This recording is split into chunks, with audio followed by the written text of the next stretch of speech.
Vous savez à quoi personne ne pense quand il regarde un navire de guerre? Le bois. Moi non plus. J'ai passé des années à réaliser des documentaires sur la survie en milieu frontalier, sur les plantes oubliées et les connaissances occultées. Et je suis passé devant cette histoire une douzaine de fois avant de la comprendre. Il existe dans le sud des États-Unis un arbre dont le bois est plus lourd que l'eau. Il coule. La marine l'a utilisé pour construire un navire de guerre en 1797. Ce navire de guerre flotte toujours, est toujours en service, toujours armé. 229 ans. Aucun navire en acier n'a survécu à 2 siècles. Pas un seul. Et lorsque j'ai commencé à me pencher sur les raisons de l'abandon de cet arbre, j'ai découvert quelque chose d'inattendu. J'ai découvert un cartel international de 10 entreprises qui fixait les prix des plaques de blindage. J'ai constaté que 268 000 acres de réserve fédérale avaient été liquidés. J'ai découvert que la marine américaine dépensait 2,7 milliards de dollars par an pour lutter contre la corrosion d'un matériau qui avait remplacé un autre, ne nécessitant aucun entretien depuis des siècles. Voici du chêne vert du Sud, et l'histoire de la façon dont l'industrie sidérurgique a enterré le matériau le plus éprouvé pour les trous dans l'histoire navale.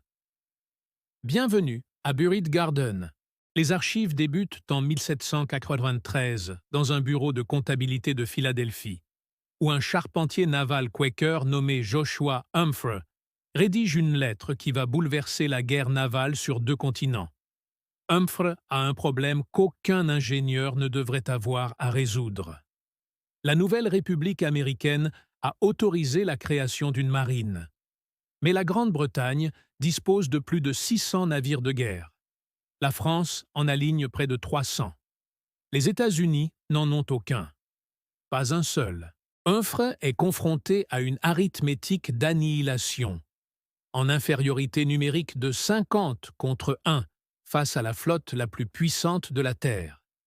Et sa mission est de combler l'écart. Sa réponse n'est pas « plus de navires », ce sont de meilleurs navires. Chaque frigo doit surpasser n'importe quel frigo européen lors d'un tir de flanc. Chacune doit distancer tout vaisseau de ligne mieux armé qu'elle. La rapidité en cas d'infériorité numérique, la puissance de feu en cas d'égalité. Et au cœur des deux, le matériau du hull qui ferait la différence entre la survie et les éclats. Son exigence la plus catégorique, du chêne vert. Humphrey savait ce qu'il demandait. Le bois pesait 63 livres par pied cube, plus lourd que l'eau. Il coule. Vert. Elle exerçait une pression d'environ 90 livres. Les haches rebondissaient dessus sans laisser de traces. Le sciage à la main s'est avéré infructueux. Le grain se tordait dans toutes les directions, terrassant les coins qui parfois jaillissaient avec une force violente.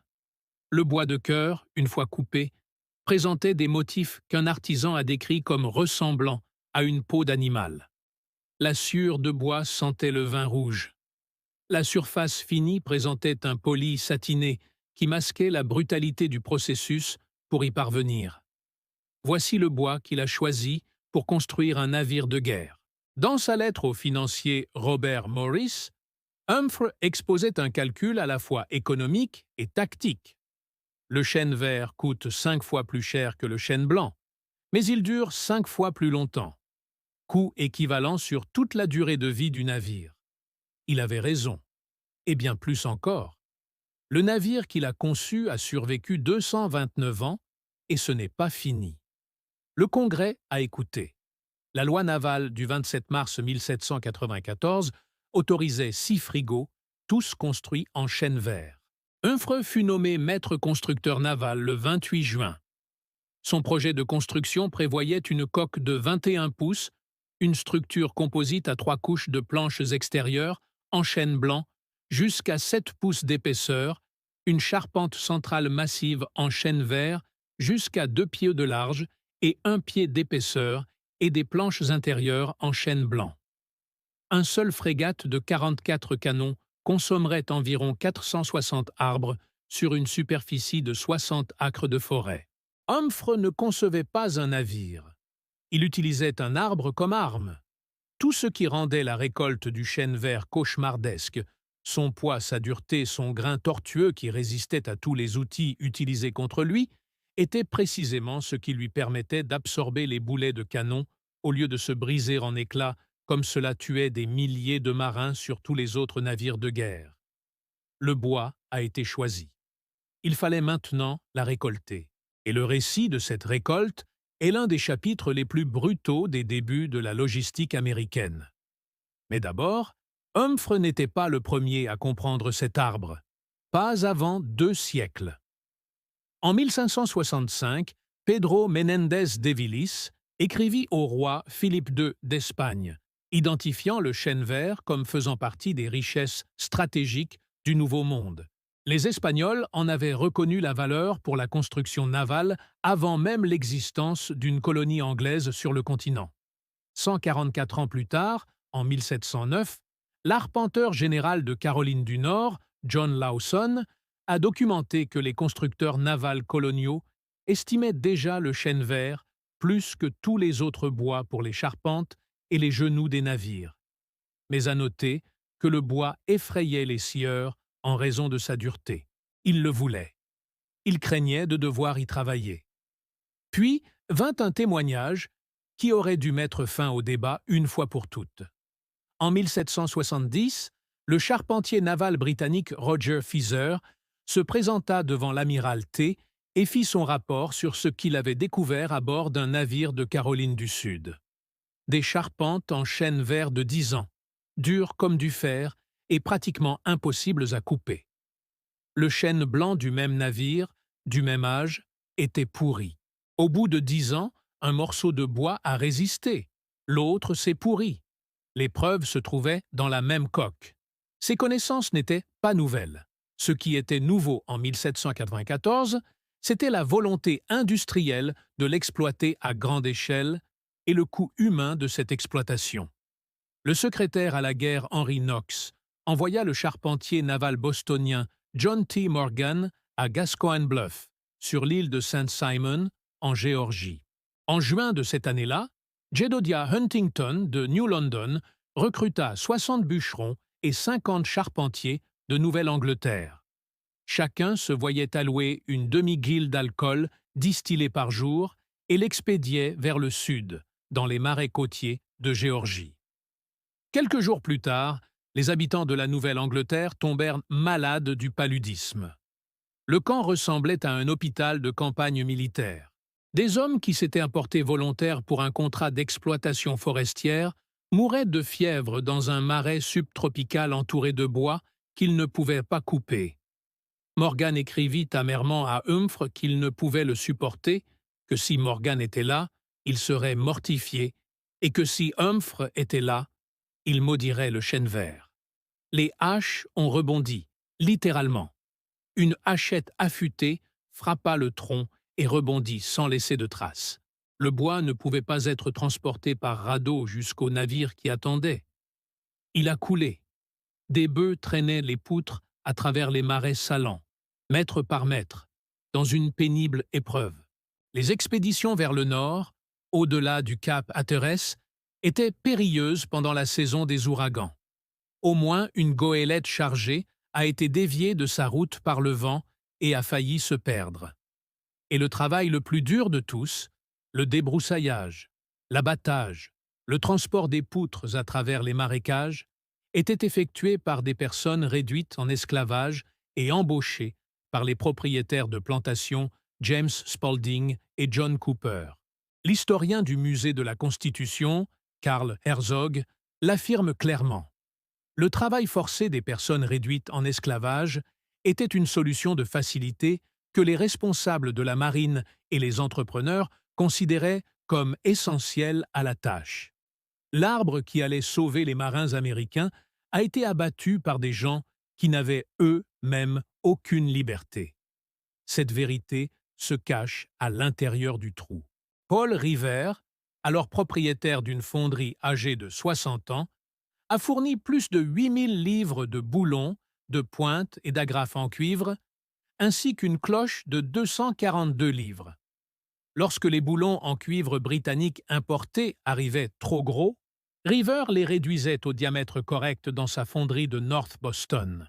En 1801, il avait créé le premier laminoir à cuivre d'Amérique et fourni le revêtement en cuivre pour la rénovation de la Constitution en 1803, soit plus de 3200 feuilles fixées par un demi-million de boulons. Le bois est arrivé à Boston. La quille fut posée le 1er novembre 1794. Le navire fut lancé le 21 octobre 1797 à la troisième tentative, après que la coque se soit bloquée 2 fois sur les cales. Le président John Adams et le gouverneur Increase Sumar étaient présents. Hull avait des raisons de le prendre personnellement. Son père était mort à bord du Jersey, un navire-prison britannique, l'un de ces pièges mortels flottants où des milliers d'Américains capturés ont péri pendant la Révolution. Hull prit la mer à 14 ans. À 19 ans, il commandait un navire marchand. À présent, il commandait un frigo construit à partir d'un arbre, qui faisait des choses qu'aucun bois n'était censé faire. La Constitution était équipée de canons longs de 24 livres contre des canons de 18 livres pour le Guerrier, d'un équipage d'environ 450 hommes contre 272 et d'une coque en chêne vert contre une charpente vieillissante et délabrée de construction française en bois d'œuvre européen standard. L'action serrée a duré environ 30 minutes. Ce qui s'est passé pendant ces minutes est la raison pour laquelle vous regardez ceci. Sur un navire de guerre standard en chêne, un boulet de canon ne se contente pas de perforer la coque, il la pulvérise. Le chêne blanc à pores annulaires, matériau standard des marines européennes, présente des coques concentrées dans des anneaux de croissance distincts. Ces bandes créent des plans de faiblesse naturelle, des lignes de faille intégrées à la structure du bois. Lorsqu'une bille de fer de 8 kg frappe à grande vitesse, le bois se fracture le long de ces lignes. Elle explose vers l'intérieur. Des éclats de chêne dentelé, longs d'1 mètre, certains aussi épais que le bras d'un homme, déchiraient les ponts des canons. Ils ont tué au moins plus de marins que les boulets de canon. En 1808, le chirurgien naval Cutbush écrivait que les blessures par éclat d'obus étaient de loin les plus fréquentes à bord des navires de guerre et plus terribles que les blessures par balles de musc. Le capitaine corsaire Woodes Rogers a reçu une écharde qui lui a arraché une partie du talon et lui a coupé la cheville sur plus de la moitié. Il s'agissait d'une blessure mineure. Des équipages de canonniers entiers furent anéantis par un seul tir bien placé qui traversa la coque d'un navire. Imaginez maintenant le pont de tir d'un frigore standard. Espace confiné, plafond bas, fumée blanche suffocante, si épaisse qu'on ne voit pas l'homme à côté de soi. Le ponton se cabre sous le recul. Les cordages de Tardred pendent en toile noire déchirée. Et puis vient le son. Un craquement explosif du bois qui se brise vers l'intérieur, suivi de cris. C'est ce qui s'est passé sur tous les autres navires de guerre du monde. Sur la Constitution, elle ne l'a pas fait. Le chêne vert est diffus, poreux et unique parmi les chênes d'Amérique du Nord. Ces vaisseaux sont répartis uniformément dans le bois, éliminant ainsi les lignes de faille des cernes de croissance qui transforment les trous standards en éclats. Le grain est tortueux, changeant constamment de direction. De larges rayons agrégés verrouillent la structure selon un motif quadrillé. Des tiles abondantes, excroissances en forme de ballon à l'intérieur des vaisseaux du bois, bouchent chaque canal, bloquant l'eau, bloquant la pourriture, bloquant la propagation des fissures. Résultat, aucune trajectoire de fissure préférentielle. Lorsqu'un boulet de canon frappe, l'énergie ne peut pas se propager sur un seul plan. Cela se dissipe. Le bois se déforme plutôt qu'il n'explose. Elle absorbe plutôt qu'elle ne se brise. L'American Society of Civil Engineers, dans son analyse de la coque de la Constitution, a conclu que le composite de chêne vert à triple couche créait une structure rigide qui semblait dévier les boulets de canon comme du fer. Le marin Moses Smith qui publia son récit en 1846, a relaté l'instant qui a donné naissance à la légende. L'un des plus gros obus que l'ennemi pouvait commander a touché la coque, mais la planche était si dure qu'elle s'est détachée et a coulé dans les eaux. Puis le cri s'éleva de quelque part sur le pont des Canons, poussé par un marin dont le nom n'a jamais été consigné, dont l'identité reste inconnue à ce jour. Hurrah! Ses flancs sont en fer. Le surnom le plus célèbre de l'histoire navale appartient à une voix anonyme. Gérier a perdu ses 3 mâts. Elle était tellement anéantie que Hull ordonna qu'on la brûle vive plutôt que de la capturer. Du côté américain, 7 morts et 7 blessés. Britannique, 15 tués, 63 blessés. Environ 1 sur 3. Maintenant, la nuance compte. L'historien et chercheur du musée de l'USS Constitution, Matthew Brinkle, nous l'a fourni. Quelques boulets de canon britanniques ont bien traversé la coque. Le navire a été tiré à sec 3 fois ce jour-là. La légende ne prétend pas que la coque était invincible. C'est que, par rapport à ce à quoi chaque marin vivant s'attendait, à l'éclatement explosif et mortel qui était la principale cause de décès dans les combats navals, la performance était étonnante. Le bois a tenu bon. Les hommes derrière le mur ont survécu. Les Britanniques furent anéantis à plus d'un titre. Le Times de Londres écrivait que ce qui s'était passé n'était pas simplement la prise d'un frigo anglais, mais qu'il avait été pris par un nouvel ennemi. Un ennemi peu habitué à de tels triomphes. Le Congrès a décerné à Hall et à son équipage une médaille d'or du Congrès et 50 000 $. Sur les 6 frigos d'origine autorisés en 1794, tous étaient construits en chêne vert. Les 3 navires construits selon les spécifications complètes d'Humphrey, la Constitution, les États-Unis et le Président ont remporté des victoires écrasantes. Un seul frigo a été capturé lors d'un combat loyal. USS Chesapeake, celui qui s'éloigne le plus du modèle d'Humphrey. Celui où le designer rival Josiah Fox a omis les cavaliers en diagonale et modifié toute la forme. Le plan a fonctionné lorsqu'il a été suivi. Cela a échoué lors de la modification. Le chêne vert s'était révélé être le matériau le plus efficace au monde pour la construction de navires de guerre. Le gouvernement des États-Unis a pris des mesures pour le protéger. Et puis, il s'est passé autre chose. Acier. Mais avant d'en arriver là, il faut comprendre ce que le gouvernement a mis en place pour protéger cet arbre. Car l'ampleur de cette protection vous indique précisément à quel point le chêne vert était précieux. En 1831, les États-Unis contrôlaient la plupart des grandes forêts de chêne vert du continent. Un quasi-monopole sur l'approvisionnement mondial en chêne vert de qualité navale. En 1832, le secrétaire à la marine, Levi Woodbury, déclara au Congrès que ce bois était supérieur en résistance, en solidité et en dureté au célèbre chêne britannique qui constituait les murs en bois de l'Angleterre. Puis il a fait un recensement qui a ramené l'atmosphère à la raison.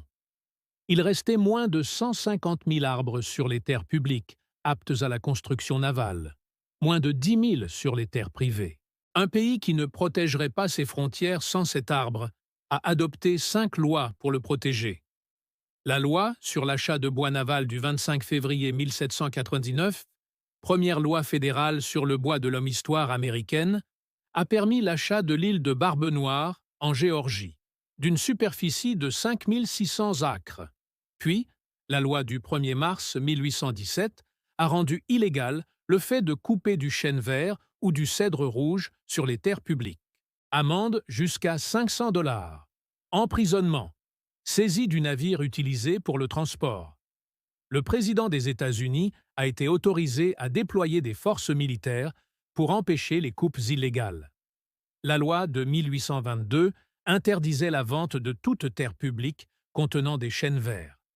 Puis, en 1828, le président John Quincy Adams autorisa l'achat de 60 000 acres près de Pensacola, en Floride, la première ferme arboricole fédérale des États-Unis. La réserve navale de Live Oaks. Son premier directeur fut Henry Murray Brackenridge, un juge de l'ouest de la Floride qui expérimenta la régénération du coppice et la plantation de glands. Le premier forestier fédéral américain.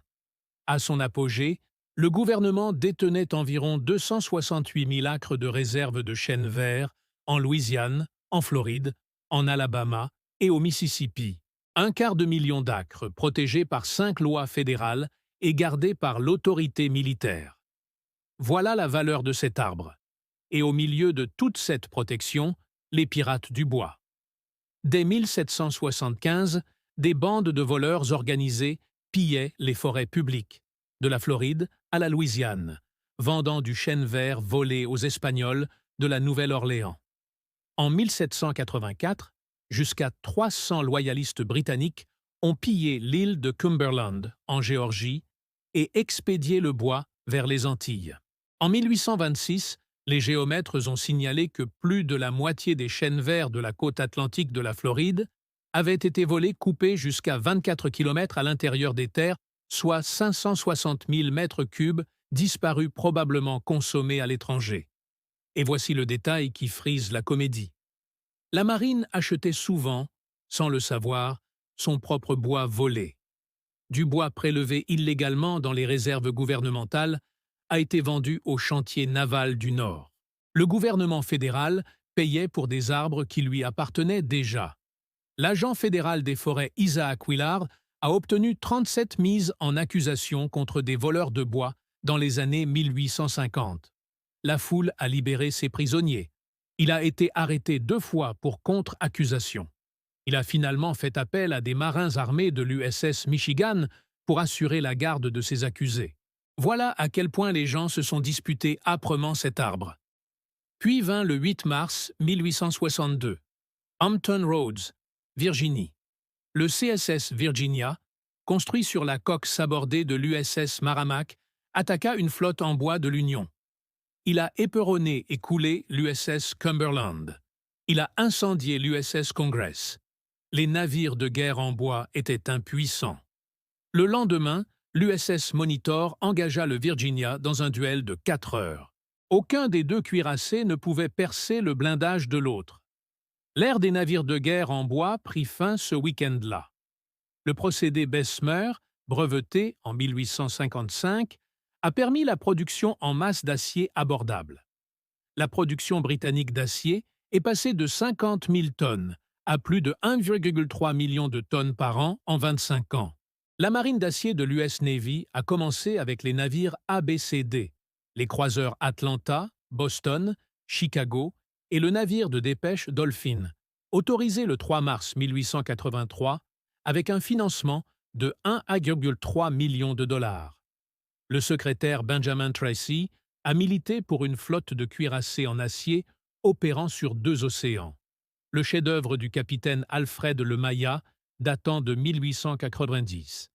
L'influence de la puissance maritime sur l'histoire leur a fourni le cadre intellectuel. La loi navale du 30 juin 1890 autorisait la construction de 3 cuirassés d'un coût d'environ 6 millions de dollars chacun. Et c'est ainsi que le cartel s'est formé.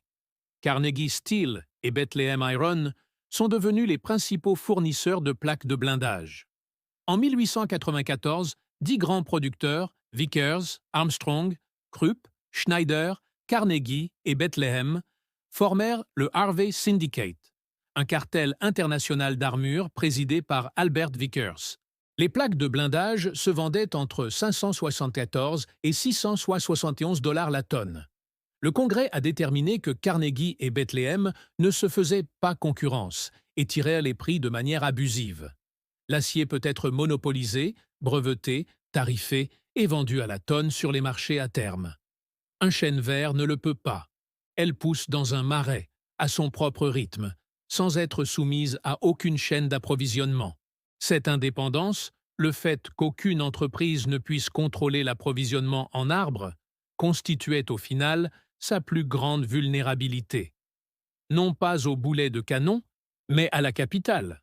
Ils ont formé un cartel international de 10 entreprises pour fixer le prix des plaques de blindage. Ils ont vendu au gouvernement de l'acier qui se corrode dans l'eau salée, dans un monde où le bois qu'ils remplaçaient a résisté sous l'eau pendant 72 ans. Parfaitement conservées, elles ont liquidé 268 000 acres de réserve fédérale de chêne vert dès que les navires de guerre en bois ont été déclarés obsolètes. Ils ont construit une marine qui nécessite aujourd'hui 2,7 milliards de dollars par an, rien qu'en entretien anti-corrosion pour un matériau qui a remplacé un arbre n'en nécessitant aucun. Les réserves ont été vendues. L'arbre était abandonné. Mais l'arbre ne mourut pas, et le navire qu'il avait construit non plus. L'USS Constitution flotte toujours en service, toujours armé, toujours chêne vert. Le plus vieux navire de guerre en service au monde est amarré dans le port de Boston, transportant du bois datant des années 1790. La plus récente restauration majeure, de 2015 à 2017, a utilisé du chêne vert récolté à la fin des années 1980 et dans les années 1990. Le bois a été entreposé pendant 20 ans au chantier naval de Portsmouth à Kerry, dans le Maine. La première pièce façonnée pour la reconstruction de l'avant-bec pesait près de 450 kg. Le chêne vert n'est plus exploité commercialement. Il est introuvable auprès de toute source de bois conventionnelle sur Terre. Quand la Constitution en a besoin, la marine s'en remet au hasard. La ville de Charleston a fait don de chênes verts abattus par l'ouragan Hugo en 1989. International Paper a fait don d'arbres provenant de ses propres terrains lors des travaux de restauration menés de 1992 à 1996. Pour White Oak, la marine entretient Constitution Grove à la base de soutien naval de Crane, dans l'Indiana. 25 000 acres de forêt aménagés avec 150 chênes matures localisés par GPS et désignés pour le navire. Le bosquet était géré par 3 forestiers civils de la marine. En février 2014, le bûcheron Marty O'Neill et le contremaître restaurateur de navire Dwight Dalt ont supervisé l'abattage de 35 arbres. Planifié pour éviter de perturber la saison de nidification de la chauve-souris d'Indiana, une espèce menacée. Un navire de guerre de 1797 qui a toujours besoin des mêmes arbres qu'il continue de trouver. Et les arbres eux-mêmes, ils ne font pas que survivre, ce sont des monuments. Le chêne Angel Oak sur l'île John, en Caroline du Sud. Âgé d'environ 400 à 500 ans, mesurant 65 pieds de haut, offrant 17 200 pieds carrés d'ombre, sa branche la plus longue atteint 187 pieds du tronc. Des visiteurs rapportent avoir pleuré sur les lieux. Il a survécu à l'ouragan Hugo. Colleen Perilloux-Landry, présidente de longue date de la Live Oak Society, a tiré la sonnette d'alarme. Nous perdons nos chênes géants à une vitesse alarmante en ce moment, et il faut absolument faire quelque chose pour remédier à cela. Ils sont notre héritage. Ils constituent l'un des plus grands trésors de la Louisiane. La société a été fondée en 1934 par le Dr Edwin Lewis Stevens, inspiré par Walt Whitman. Ses membres sont tous des arbres. Une seule personne est autorisée. Cotisation annuelle, 25 glands. Aujourd'hui, on compte environ 8400 arbres enregistrés répartis dans 14 États. Landry appelle les chênes verts des arbres à ouragan. Les vents les traversent. Les maisons voisines subsistent.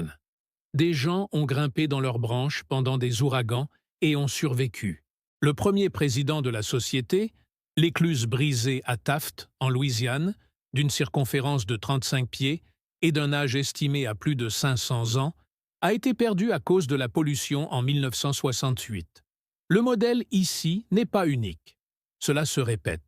Le Ligum vitae, ce bois autolubrifiant qui surpasse tous les paliers synthétiques jamais testés dans un rapport de 6 contre 1, est désormais disponible sur CIT.